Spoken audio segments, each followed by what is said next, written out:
हत्थां 'च सौंपना। ਅਸੀਂ ਜੋ ਚਾਹੁੰਦੇ ਸੀ ਕਿ ਪਰਮੇਸ਼ਰ ਸਾਡੀ ਲਾਈਫ ਦੇ ਵਿੱਚ, ਸਾਡੇ ਬੱਚਿਆਂ ਦੀ ਲਾਈਫ ਦੇ ਵਿੱਚ ਕੰਮ ਕਰੇ। ਬਹੁਤ ਟਾਈਮ ਦੇ ਅਸੀਂ ਦੁਆ ਕਰ ਰਹੇ ਸੀ ਆਪਣੇ ਬੱਚਿਆਂ ਵਾਸਤੇ ਕਿ ਬੱਚੇ ਲਾਇਕ ਬਣਨ, ਔਰ ਜੋ ਅਸੀਂ ਪਰਮੇਸ਼ਰ ਦੇ ਨਾਲ ਵਫਾਦਾਰੀ ਨਾਲ ਚੱਲ ਰਹੇ ਹਾਂ ਉਸ ਤਰ੍ਹਾਂ ਸਾਡੇ ਬੱਚੇ ਵੀ ਪਰਮੇਸ਼ਰ ਦੇ ਕਲਾਮ ਨੂੰ ਪੜ੍ਹਨ ਔਰ ਉਹਨੂੰ ਸਿੱਖਣ। क्योंकि दुनिया ਦੀਆਂ बहुत सारिया पढ़ाइयां तुसीं पढ़ लोगे, अगर तुसीं खुदा के कलाम नूं नहीं जानते तो तुहाडीआं पढ़ाइयां लिखाइयां खत्म आ। हालेलुया। पर परमेश्वर का धन्नवाद। असीं अपने बेटे नूं कहंदे हुंदे सी कलाम पढ़, बेटी नूं कहंदे सी पढ़। गोरी तां कलाम पढ़दी नहीं सी, पर करन साडे हथ नहीं आता हुंदा सी। इहने कदी कहना मैं जिम जा रहा, कदी मैं कित्थे जा रहा, कदी मैं मुंडियां दे नाल जा रहा, मैं मखलोड़गंज जा रहा जी, मैं दिल्ली जा रहा जी। मैं सोचा कि जवान मुंडा हो गया, इनू मार कुट के भी हुण आपां नहीं मोड़ सकदे। इहो जिहा किहड़ा काम आ जिहड़ा इनू वापस मोड़ सकदा? मैनू परमेश्वर के आत्मा ने कहा तू कुड़कुड़ाना प्रार्थना कर, तू लोगों के लिए प्रार्थना करता, लोगों को सिखाना आ। आज तेनों अपने बच्चों के लिए भी दुआ करनी पड़ेगी। मैं कहा ठीक है परमेश्वर, मैं इन्हां लई दुआ करांगा। मेरी फास्टिंग चलती हुंदी है, हर रोज मैं फास्टिंग दे विच ही हुंदा। मैं परमेश्वर ने एक वायदा किया सी कि प्रभु जब तक मैं धरती पे जिंदा हाँ, मैं तेरे रोज़ां दे विच रहूंगा, मैं रोज प्रार्थना करांगा, रोज उपवास करांगा, क्योंकि मैनू बहुत सारे लोगों के लिए प्रार्थना करनी पैंदी आ। इस करके मैं रोज रोजा रखना शुरू करता। मैं गिनती नहीं करांगा किन्ने रखे, मेरे मरण तक जब तक मैं धरती पे जिंदा मैं रोजा च रहांगा। हालेलुया। परमेश्वर क्या, परमेश्वर तू ही सानू दिना असीं खाने जे असीं एक टाइम की रोटी या दो टाइम की रोटी छड्ड दांगे मरांगे नहीं। मैनू ये मेरा फेवरेट वचन आ कि इंसान केवल रोटी दे नाल जिंदा नहीं रहता, परमेश्वर दे वचन नाल जिंदा रहता। हालेलुया। जब मैं ये वचन सुनिया सी मेरे दिल नूं छू गया सी। पहला हुंदा सी कि मैं 6-6 7-7 रोटियां खा जाता सी, अज 2 तो 3 रोटियां खाना, मैनू नींद नहीं आती तो मैं वचन याद करता रहना पिया पिया मंजे ते फलाने वचन च की लिखिया सी, उस प्रभु ने की कहा सी। ते जब मैं पुराने नियम नूं पढ़ रहा उहदे विच शमूएल नबी दे बारे जानकारी मिलती है और यशायाह नबी के बारे जानकारियां मिलियां, यिर्मयाह के बारे जानकारियां मिलियां, और उन्होंने जो जो काम किए, उन्होंने जो जो पावरां है वो पावरां नूं मैं कह रहा सी ये मैनूं बहुत चंगियां लगदियां पावरां। मैं कहा जे उस टाइम दे लोग ये पावरां लै सकदे आ ते अज दे टाइम च भी ये पावरां मिल सकदियां हैं। की करना पड़ेगा? इहो जिहा किहड़ा काम करना पड़ेगा? पहला परमेश्वर की गल सुनना पड़ेगा। दूसरा काम परमेश्वर के वचन को पढ़ना, सुनना, बोलना, उससे चलना पड़ेगा। मैं अपनी जिंदगी सब कुछ हटाता, ना खान की चिंता, ना पहनने की चिंता, ना कोई किते जान की घूमन फिरन की चिंता, ना पैसे धेले की चिंता, सारी चिंता सारा अपना बोझ मैं परमेश्वर दे के रख देता। प्रभु तू देगा तो मैं खा लांगा। मैं एक गल कही, प्रभु यदि तू मुझे सिखाएगा तो मैं सीख जाऊंगा, यदि तू मुझे चलाएगा तो मैं चल पाऊंगा। मैं वचन के मुताबिक इंसान केवल रोटी के नाल जिंदा नहीं रहता, बल्कि परमेश्वर के मुख से जो वचन निकलता उन्ना जिंदा रहता। जब मैं देखा कि वचन मेरे अंदर आ ते करामाता बाहर आना। Hallelujah, hallelujah. ਜਦੋਂ ਮੈਂ ਜਿਹਨੂੰ ਜੋ ਕਹਿੰਦਾ ਸੀ ਉਹ ਹੀ ਹੁੰਦਾ ਸੀ।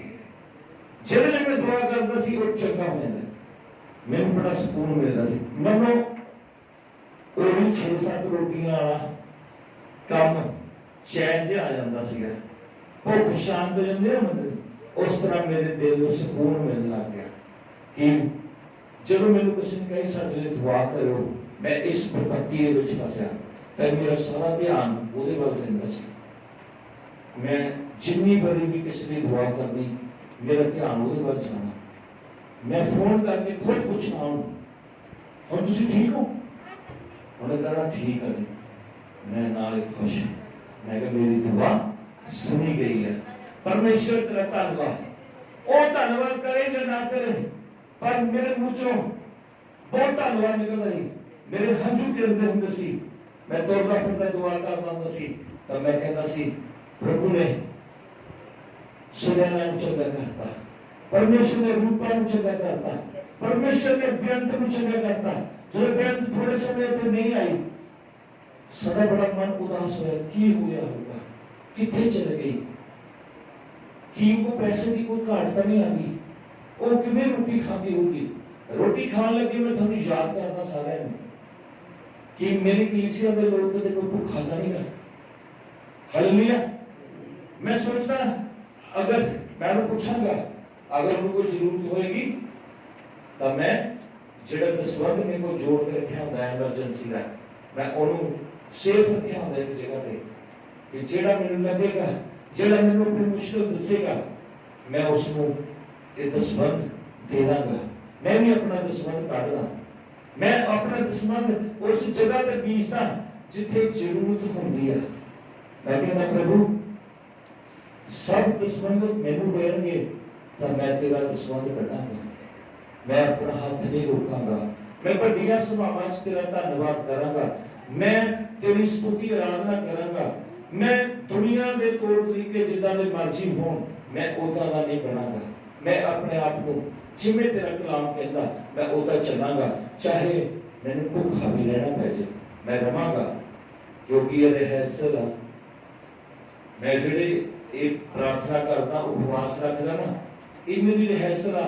आने वाले समय च अगर माड़े समय भी आ जाएंगे ना, जैसे अपनी भुख नूं मारना शुरू करता, पहला तो इंतजाम करना शुरू करता कि भुख तुहानूं ना मार देवे, भुख नूं तुसीं मारना समझ लो। परमेश्वर तुहानूं सिखांदा है कि तुहानूं करना की है। दिन बुरे ने, समा बहुमूल्य है, आने वाले दिन बुरे हो सकते ने। अज तुहाडे कोल जिहड़ा समा आ वो बहुमूल्य, उस समय की अज कदर करनी जान लो। उस समय अनुग्रह का समय है। परमेश्वर के कोल जाओ, परमेश्वर को प्रभु मैनूं की करना, मैनूं दस। रोजे रखो, प्रार्थना करो, क्योंकि प्रभु ने कहा सी एक दिन आएगा जब मेरे लोग रोजे रखेंगे, उपवास करेंगे। हजे तक बुरा उन्होंने ना लिया, उदों तक बराती खाएंगे पीएंगे, पर एक समा आएगा, मैं कह रहा हूं समा आ चुका है। तैयार हो जाओ, यीशु मसीह दी दुल्हना तैयार हो जाए परमेश्वर के नाल जान दे लई तैयारी कर लो। हालेलुया। ये जेड़े गीत गांदे ने एवं नहीं गांदे, लाड़िए नहीं खिंच ले तैयारियां, तेरा लाड़ा आने वाला है। हालेलुया। बहुत कुछ उसे देख रहे हैं। मत्ती 24 पढ़ के देखो, और लिखा तुसी लड़ाइयां ही लड़ाइयां दी गल्लां सुनोगे, जाति जाति उत्ते चढ़ाई करेगी, भूमंडल होणगे, चट्टाना गिरनगियां। हालेलुया। बहुत भूकंप आएंगे, और एक देश दूसरे देश पे लड़ाई करेगा। खबरों में आएगा रूस ने यूक्रेन पे हमला करता, यूक्रेन ने रूस पे हमला करता, चीन ਉਹਦੇ ਨਾਲ मिल गया। पर परमेश्वर कहता एक गल्लां तो घबराना नहीं, ये मेरे आन का संकेत है। हालेलुया।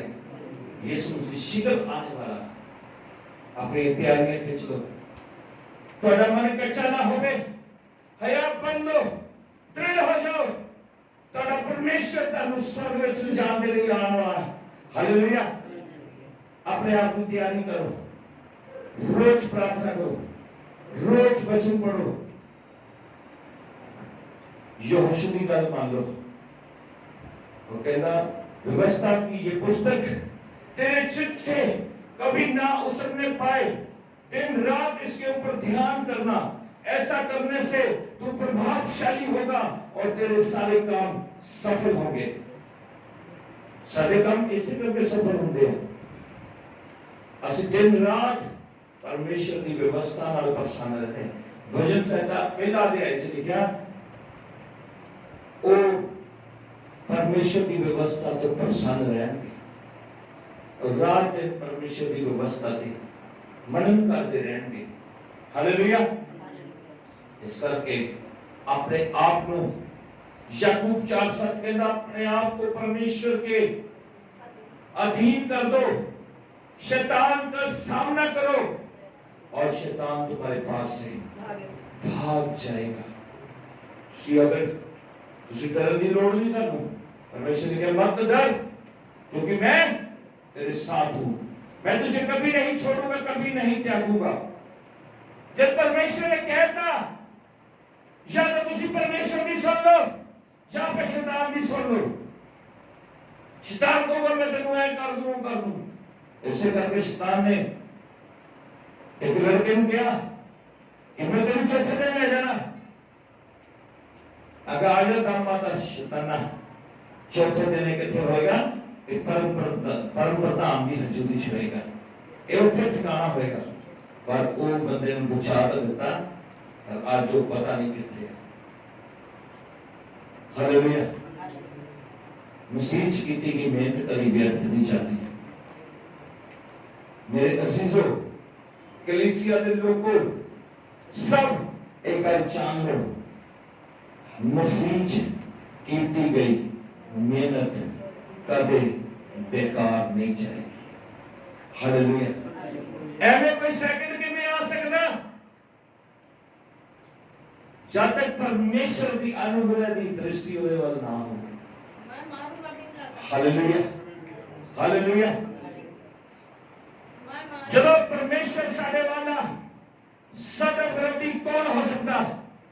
रोमियो 8:37 कहती, परमेश्वर दास कहता दाऊद, मैं 10,000 पुरुषों को नहीं डरता, क्योंकि यहोवा मेरे नाल है। एक हटेगा 10 आएंगे, सुन लेन और जेड़े भजे है। हालेलुया।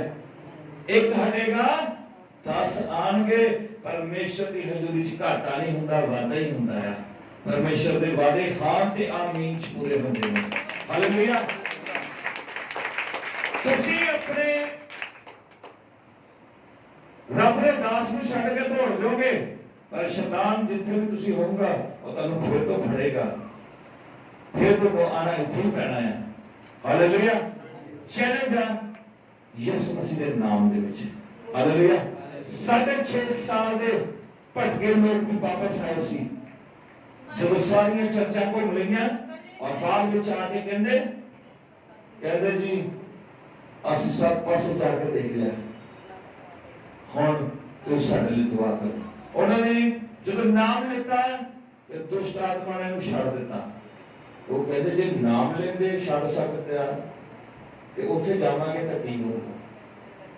सब दुष्ट आत्मा ने चैलेंज किया सी, तू बचा के दिखा, 10 पास्टर नहीं बचा सकते इहनूं। मैं कहा मनुष्य से तो हो नहीं सकता, पर परमेश्वर से सब कुछ हो सकता है। हालेलुया। मैं कहा मेरा परमेश्वर बचाएगा, वो कल ही बोलता तुहाडे वास्ते। अशुर की सेना जितनी मर्जी बड़ी होवे, साडा परमेश्वर जड़ा जोरावर परमेश्वर है, वो बचान की ताकत रखता। हालेलुया। परमेश्वर का धन्यवाद, सारी महिमा, सारा आदर मैं प्रभु यीशु मसीह जी के नाम में देना। और मैं सुनने वाले ने भी दुआ करता, जो भी सुन रहे दवाई नूं परमेश्वर उन्हें ब्लेस करे, उन्होंने परिवारों को ब्लेस करे, उन्होंने बच्चे ब्लेस हो जाए ਔਰ ਯਿਸੂ ਮਸੀਹ ਦਾ ਆਤਮਾ ਉਹਨਾਂ ਦੀ ਜ਼ਿੰਦਗੀ ਦੇ ਵਿੱਚ ਕੰਮ ਕਰੇ। ਅਗਰ ਅੱਜ ਮੈਂ ਇੱਕ ਪਰਮੇਸ਼ਰ ਦਾ ਦਾਸ ਹੋ ਕੇ ਗਵਾਹੀ ਦੇ ਰਿਹਾ, ਆਉਣ ਵਾਲੇ ਸਮੇਂ 'ਚ ਕਲੀਸਿਆ ਦੇ ਲੋਕ ਗਵਾਹੀਆਂ ਦੇ ਨਾਲ ਖੜੇ ਹੋਣਗੇ। Hallelujah, hallelujah. ਸਾਰੀ ਆਦਰ ਮਹਿਮਾ ਯਿਸੂ ਦੇ ਨਾਮ।